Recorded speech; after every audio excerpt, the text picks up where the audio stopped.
Boxing update mga tol, presidente ng MP Promotion na si Sean Gibbons. Sinabi ang dalawang pangalan na tumulong daw kay Crawford para mas bumenta ang ticket sa LA, California. Hindi raw sapat ang kasikatan ni Crawford para bumenta ang laban sa California. Salamat daw kay Haring Kamahalan Turki Alalshi dahil nilagay sa undercard ang dalawang Meksikano. Ito raw si Pitbull Isaac Cruz at si Andy Ruiz. Ito raw ang gusto ng ibang fans na makita lumaban ngayong August 3. Dedepensa ni Pitbull Cruz ang kanyang WBA Super Lightweight belt laban kay Jose Valenzuela na may kartadang 13 wins 9 KOs may 2 talo. Pinanganak ito sa Mexico at nakatira ngayon sa Amerika. Ayon pa kay Sean Gibbons mga tol, kahit pound for pound itong si Crawford, hindi pa rin sapat ang kasikatan para bumenta.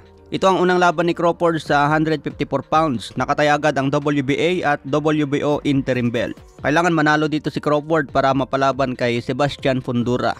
Dedepensa ni Fundora ang belt laban kay Errol Spence. Kung sino ang panalo, ito naman ang labanan ni Crawford sa undisputed belt. Malaki pa rin ang tsansa ni Crawford na maging undisputed sa tatlong division. Marami pang laban ang nag-aabang kay Crawford, isa na dito ang mega fight kay Canelo Alvarez. Kaya abangan po natin ang laban niya ngayong August 3. Samantala, nagsalita na rin si Sean Gibbons tungkol kay Mark Magsayo. Target daw kay Magsayo mapalaban sa mga decalibering champion sa 130 pound super featherweight. Kaya kailangan ni Magsayo masanay sa mahabang laban. Mabibigat na ang kalaban dyan sa super featherweight kaya hindi madaling tapusin sa knockout. Kailangan na raw masanay si Magsayo na manalo sa bawat round. Kunin ang kalamangan sa puntos para pagdating sa decision sigurado ang panalo. Kaya nga raw umabot sa decision ang panalo ni Magsayo kay Eduardo Ramirez dahil isa ito sa mga plano. Matatandaan na talo si Magsayo kay Ray Vargas at Brandon Figueroa. Umabot sa decision yan at natalo sa puntos. Kung sa featherweight nahirapan si Magsayo na magpatulog sa mga bigating champion, mas mabibigat pa ngayon sa super featherweight kaya kailangan masanay sa puntusan. Sa ibang banda naman, sinabi na rin ni Sean Gibbons matapos ang exhibition ni Pacman ngayong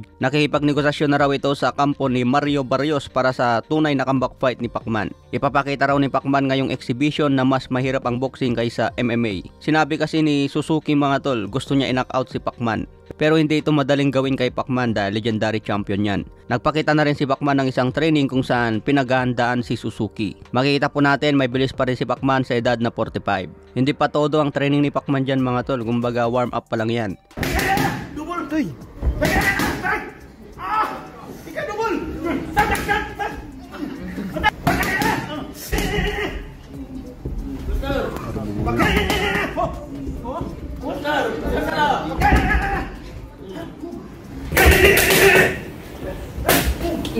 Sa ibang banda naman, tatay ni Devin Haney gusto niya ipakita sa mga fans na numero 1 pa rin ang anak niya dahil sa mga achievements. Naging undisputed, tumalo ng pound for pound fighter. Samantala si Tank Davis wala pa raw naabot kumpara kay Haney.